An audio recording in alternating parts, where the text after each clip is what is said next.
Bienvenidos a nuestro podcast La Biblia en un año, episodio 49. Nuestro devocional de hoy se titula Tu carta de amor. Afortunadamente, desde que comenzó nuestra relación, ha habido muchas pocas veces en las que haya tenido que estar alejado de Pipa, dice el pastor Nicky. Pero antes de que nos casáramos, hubo un periodo de 3 semanas en las que estuve afuera. En aquellos días sin email, sin teléfonos celulares, la única manera de comunicarse era por cartas. Así que yo le escribía a ella todos los días y ella a su vez hacía lo mismo. Recuerdo perfectamente el sentimiento de alegría y emoción intensa que experimentaba al ver la caligrafía del sobre y saber que dentro había una carta de Pipa. Rápidamente me llevaba la carta a un lugar tranquilo donde estudiarla a solas. La carta en sí misma no era lo valioso, sino el hecho de que estaba escrita por la persona que amaba, la cual lo hacía importante y valiosa para mí. La Biblia es una carta de amor para ti, de parte de mi Dios. Lo que hace la Biblia tan emocionante no es el libro en sí mismo, sino el hecho de que por medio de ella nos encontramos con la persona que amamos. La Biblia entera trata de Jesús. Obviamente, el Nuevo Testamento trata de Jesús, pero como él mismo dijo acerca de las Escrituras, las disponibles en aquella época, es decir, el Antiguo Testamento, son ellas, las Escrituras, las que dan testimonio en mi favor. Eso lo dice en Juan capítulo 5, versículo 39.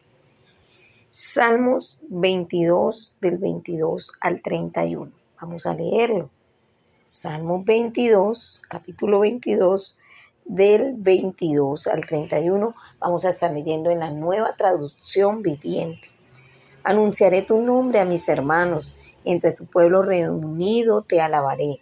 Alaben al Señor todos los que te temen. Honren los descendientes de Jacob. Muéstrenle reverencia, descendientes de Israel, pues no ha pasado por alto ni ha tenido en menos el sufrimiento de los necesitados.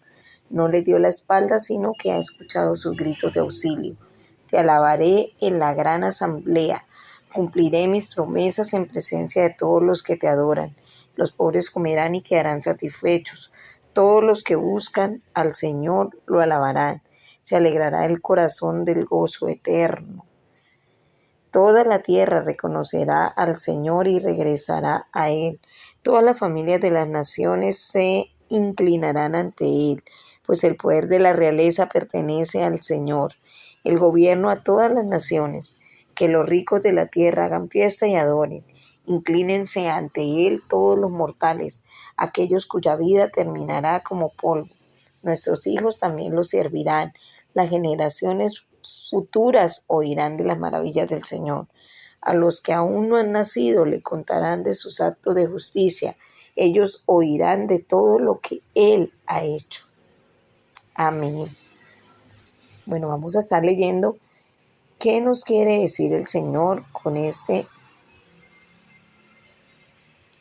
nuestro capítulo 22 que acabamos de leer.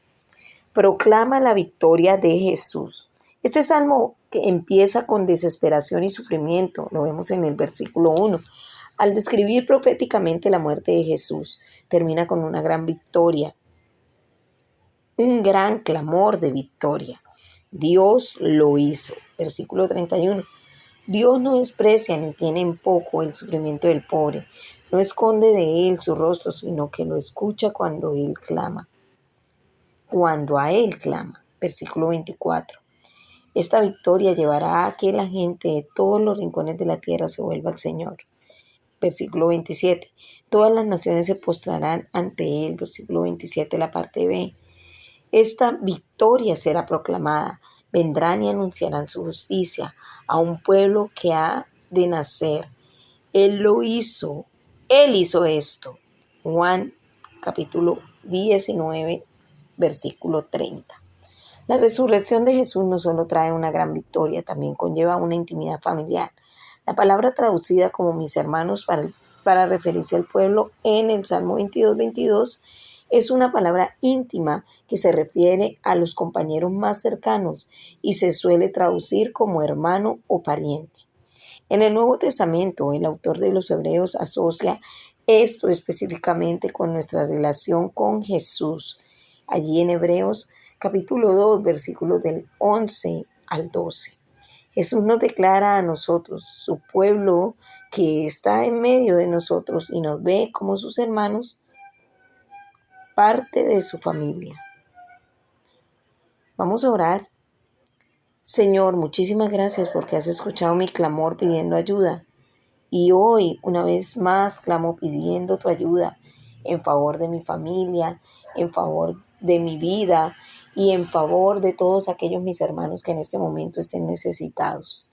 Señor, hoy nos levantamos como hermanos, como familia, Señor bendito, declarando que tú eres nuestro Dios, que tú eres nuestra victoria y que si tú vas con nosotros, ¿quién podrá venir en contra de nosotros? En el nombre de Jesús. Vamos a estar leyendo también Marcos capítulo 3, versículos del 31 en adelante, y Marcos capítulo 4, versículos 29 en adelante. Marcos capítulo 3 en la Nueva Traducción Viviente. La verdadera familia de Jesús. Luego la madre y los hermanos de Jesús vinieron a verlo. Se quedaron afuera y les mandaron a decir que salieran para hablar con ellos. Había una multitud sentada alrededor de Jesús y alguien dijo: tu madre y tus hermanos están afuera y te están llamando. Jesús respondió: ¿quién es mi madre y quiénes son mis hermanos? Entonces miró a los que estaban a su alrededor y dijo: miren, esos son mi madre y mis hermanos. Todo el que hace la voluntad de Dios es mi hermano y mi hermana y mi madre. Amén. Y Marcos capítulo 4, versículos del 1 en adelante, del 1 hasta el 29, en la Nueva Traducción Viviente, nos habla de la parábola del sembrador. Una vez más, Jesús comenzó a enseñar a la orilla del lago. Pronto se reunió una gran multitud alrededor de él. Así que entró en una barca, luego se sentó en la barca, y mientras que toda la gente permanecía en la orilla, les enseñaba por medio de historias que contaba en forma de parábola como la siguiente. Escuchen, un agricultor salió a sembrar. A medida que esparcía la semilla por el campo, algunas cayeron sobre el camino, y los pájaros vinieron y se la comieron.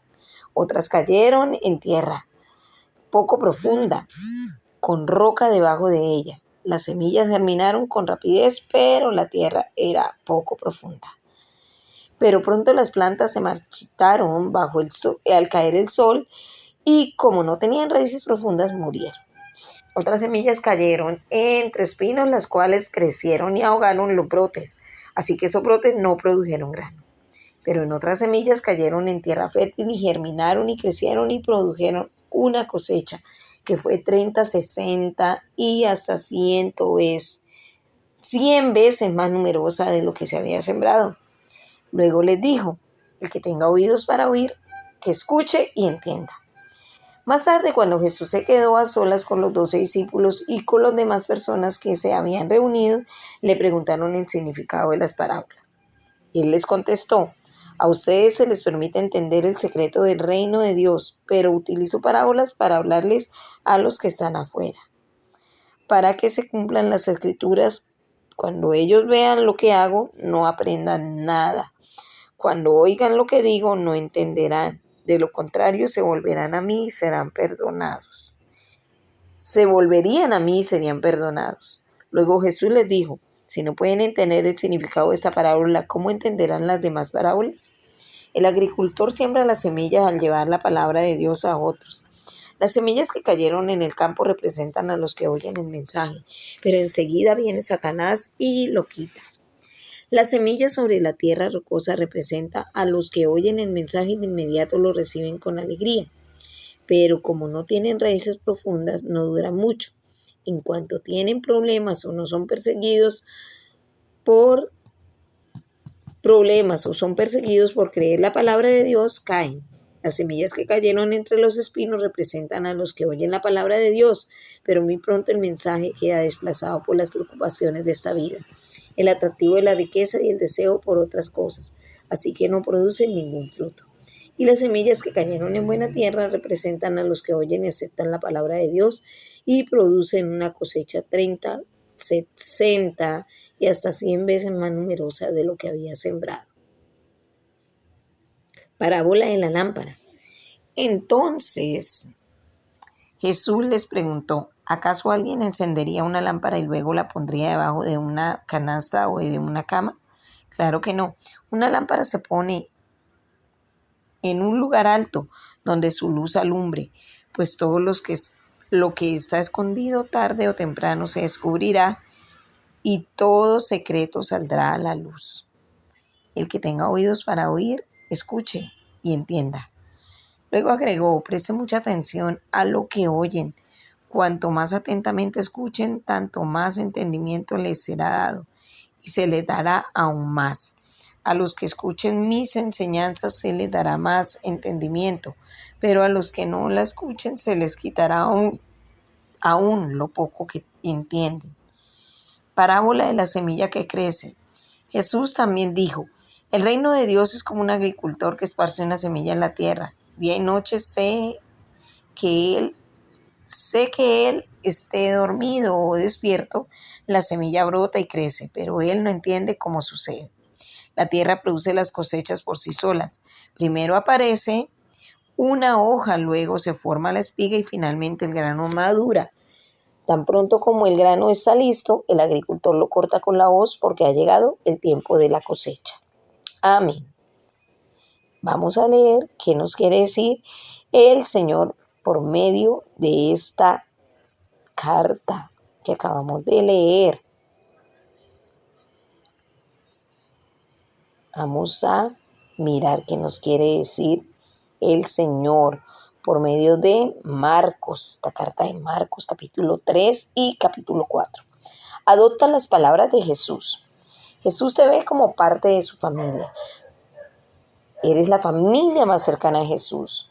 Quiere que todos tengamos la relación de intimidad con Él más cercana posible, como la de un hermano, hermana o madre. En este pasaje vemos que esta relación se alimenta por medio de la palabra de Dios, tanto por escuchar la palabra como por ponerla en práctica. Cualquiera que hace la voluntad de Dios es mi hermano, mi hermana y mi madre. Jesús está hablando del poder de sus palabras, que son las palabras de Dios. Una gran parte de esta enseñanza nos llega mediante historias a todo el mundo. Mediante historias. A todo el mundo les gusta una buena historia. El significado de una parábola está contenido en la historia. La gente se duerme durante una predicación abstracta, pero se despierta ante una buena historia. Una historia tiene el poder de llegar a nosotros antes que levantemos nuestras defensas. La parábola del sembrador muestra el poder que tienen las palabras para cambiar vidas. Si escuchas la palabra y la aceptas adoptándola, serás como lo sembrado en buen terreno. Oyen la palabra, la aceptan y producen una cosecha que rinde el 30, el 60 y hasta el 100 por uno. Producirás una cosecha mayor de lo que nunca pudiera haber imaginado. En el Alfa vemos una y otra vez el extraordinario poder que tienen las palabras de Jesús para transformar radicalmente nuestras vidas y hacerlas dar fruto. Esto no afecta solamente a las vidas de quienes oyen la palabra, sino también cuando la gente trae a sus amigos al escuchar las palabras de Jesús, afecta también a muchas otras vidas. Si las palabras de Jesús no despliegan ningún efecto, es por causa del que las escucha. A veces mi vida es tan superficial que sus palabras no arraigan. Otras veces los problemas de mi vida o la oposición, problemas o persecución, me apartan de una relación cercana con Jesús. Incluso otras veces las preocupaciones de esta vida, el engaño de las riquezas y muchos otros malos deseos entran hasta ahogar la palabra, de modo que esta no llega a dar fruto.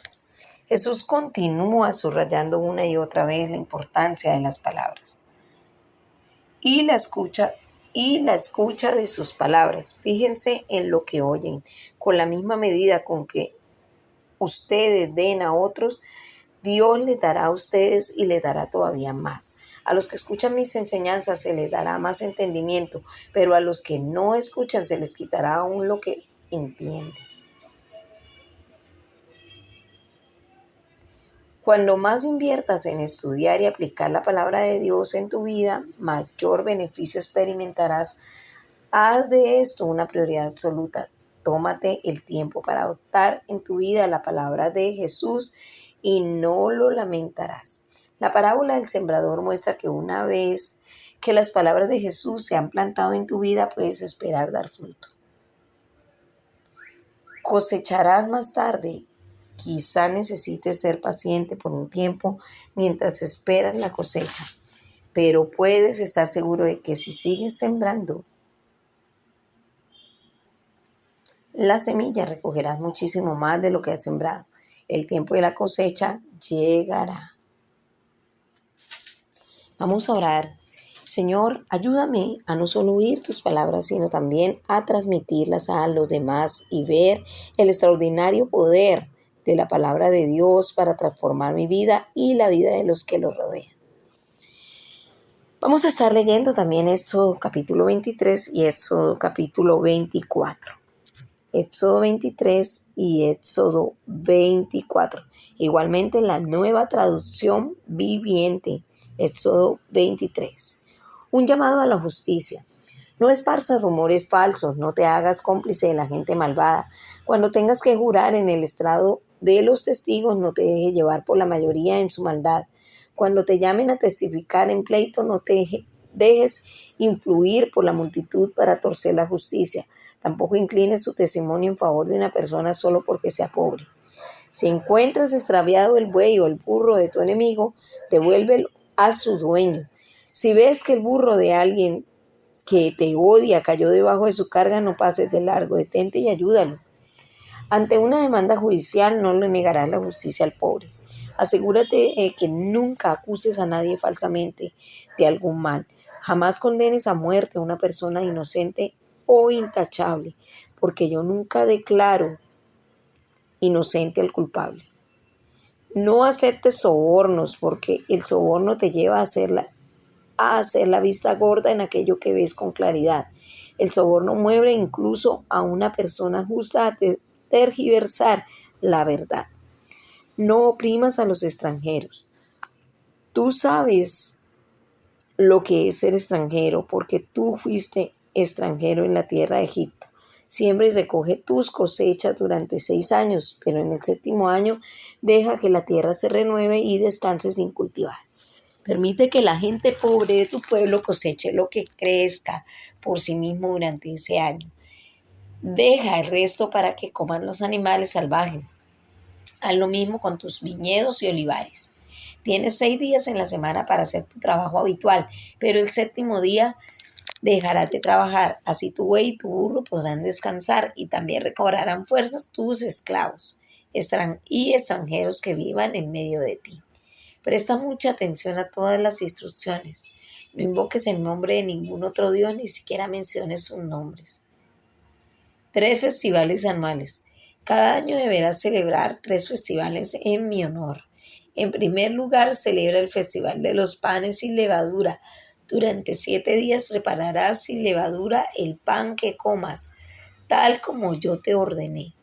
Celebra este festival cada año en el tiempo señalado y a comienzos de la primavera en el mes de Abib, porque en esta fecha se cumple el aniversario de la salida de Egipto. Nadie podrá presentarse ante mí sin una ofrenda. En segundo lugar, celebra el festival de la cosecha, cuando me traigan los primeros frutos de las cosechas. Por último, celebra el festival de la cosecha final cuando termine la temporada de la cosecha.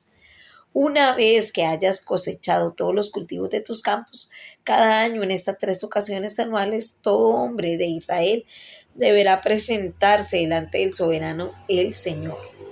No ofrezcas la sangre de mis sacrificios con ningún tipo de pan que contenga levadura. Tampoco dejes hasta la mañana siguiente las grasas de las ofrendas del festival. Cuando recojas tus cosechas, lleva a la casa del Señor tu Dios lo mejor de la primera cosecha. No cocines a un cabrito en la leche de su madre. Promesa de la presencia del Señor. Mira, yo te envío un ángel delante de ti para que te proteja en el viaje y te lleve a salvo al lugar que te he preparado. Préstale mucha atención y obedece sus instrucciones. No rebeles contra él. No te rebeles contra él porque es mi representante y no perdonará tu rebelión. Pero si te aseguras de obedecerlo y sigues todas mis instrucciones, entonces yo seré enemigo de tus enemigos y me opondré a todos los que se opongan. Pues mi ángel irá delante de ti y te llevará a la tierra de los amorreos, de los hititas, de los fereceos, de los cananeos, de los heveos y de los jebuseos para que vivas en ella. Yo los destruiré por completo. No rindas culto a los dioses de estas naciones, ni les sirvas de ninguna manera, ni imites sus prácticas malvadas. En cambio, destruye a sus ídolos por completo y destroza sus columnas sagradas. Sirve solamente al Señor tu Dios. Si lo haces, yo te bendeciré. Con alimento y agua y te protegeré de enfermedades. No habrá en tu tierra ninguna mujer que pierda su embarazo o sea estéril. Te daré una vida larga y plena.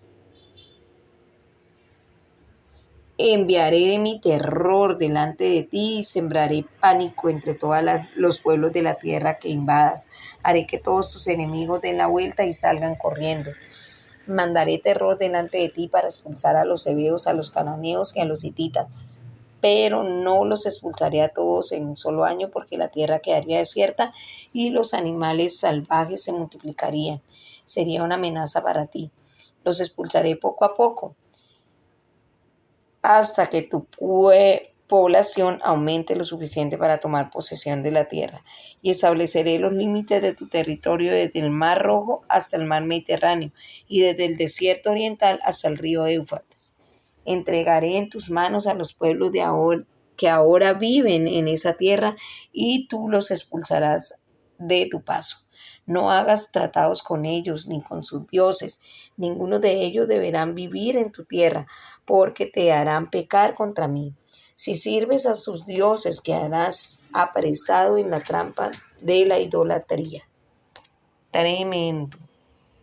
Vamos a leer Éxodo 24. Israel acepta el pacto del Señor.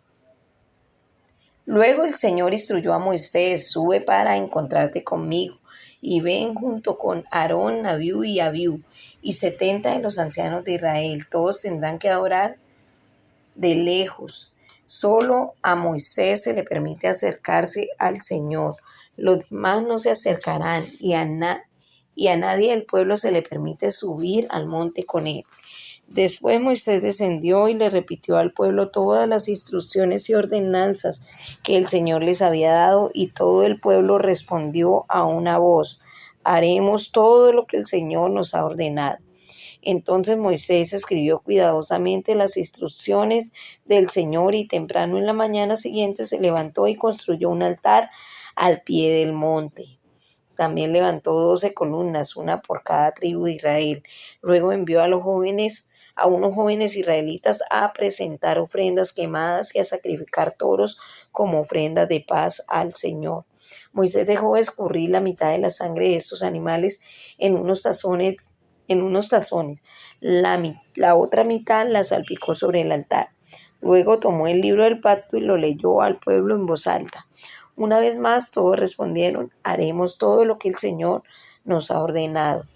Vamos a obedecer. Entonces Moisés tomó la sangre de los tazones y la salpicó sobre el pueblo.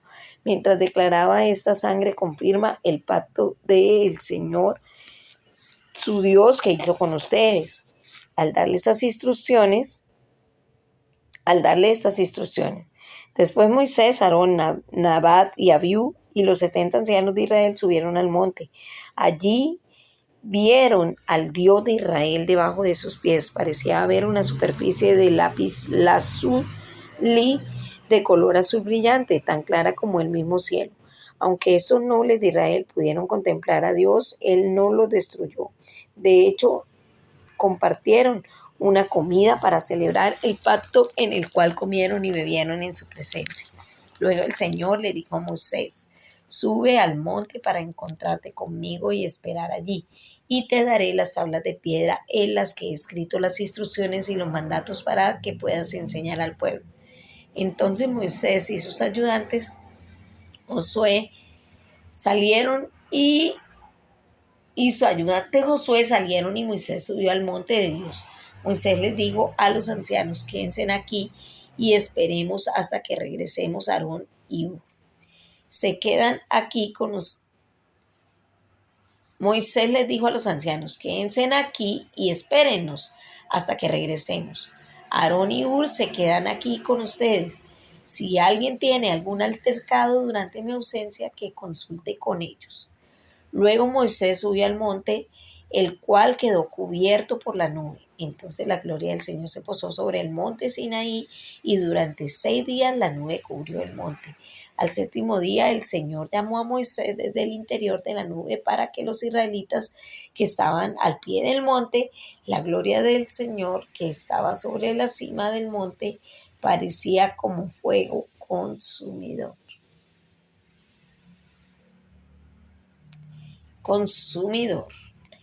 Entonces Moisés fue desaparecido en la nube a medida que subía al monte, y permaneció en el monte 40 días y 40 noches. Vamos a leer qué nos dice el devocional aquí en este pedazo de estos capítulos que acabamos de leer de Éxodo. Y nuestro devocional nos dice: sé ministro de la alianza de Jesús. La relación de Dios con su pueblo se afirmó por la alianza, el acuerdo entre Dios y el pueblo.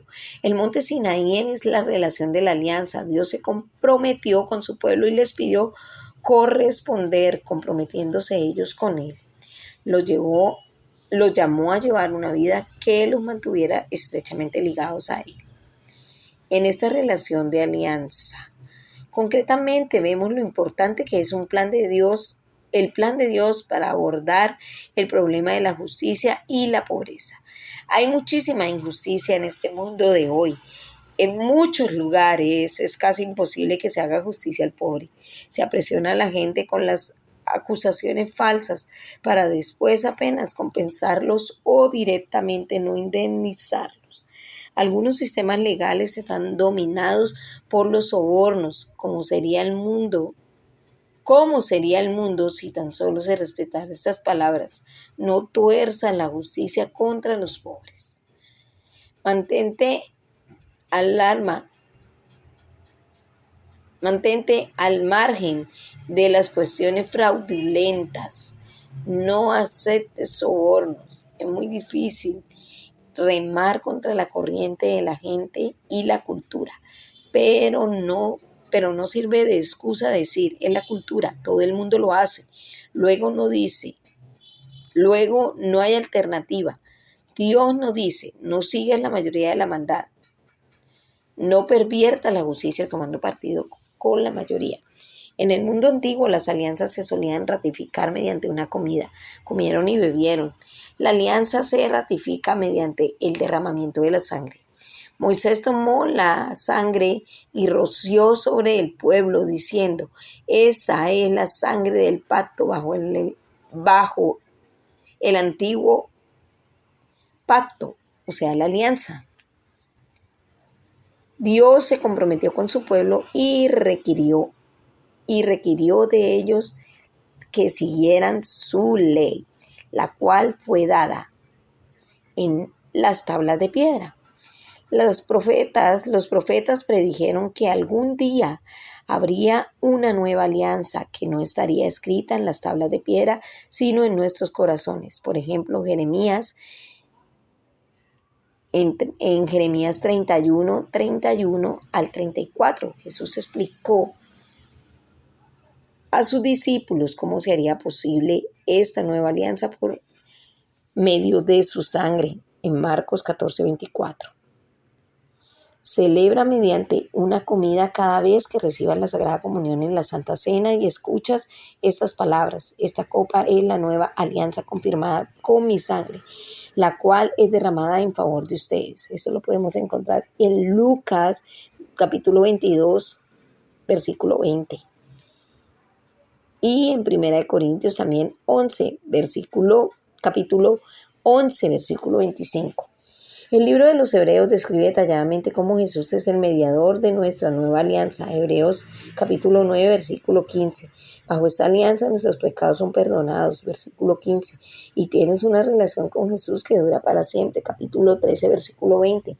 Por medio de Jesús tú eres ministro de la nueva alianza. Esto lo podemos encontrar en 2 de Corintios del 3 al 6. La antigua alianza se hizo con la gloria. 2 de Corintios capítulo 3, versículo 7. La gloria del Señor se posó sobre el Sinaí. A los ojos de los israelitas, la gloria del Señor es la cumbre del monte. Parecía un fuego consumidor. Éxodo 24, 16 al 17. San Pablo escribe cuánta más será la gloria del anuncio de la nueva alianza fundada en el Espíritu, y todos nosotros ya sin verlo, sin el velo que nos cubría la cara, somos como un espejo que refleja la gloria del Señor y vamos transformándonos en su imagen misma, porque cada vez tenemos más de su gloria, y esto por la acción del Señor que es en el Espíritu. 2 de Corintios capítulo 13, versículo 8 al 19. Vamos a orar. Señor, gracias porque al leer las Escrituras me encuentro con Jesús. Ayúdame, Señor, para que cada día el escuchar tus palabras.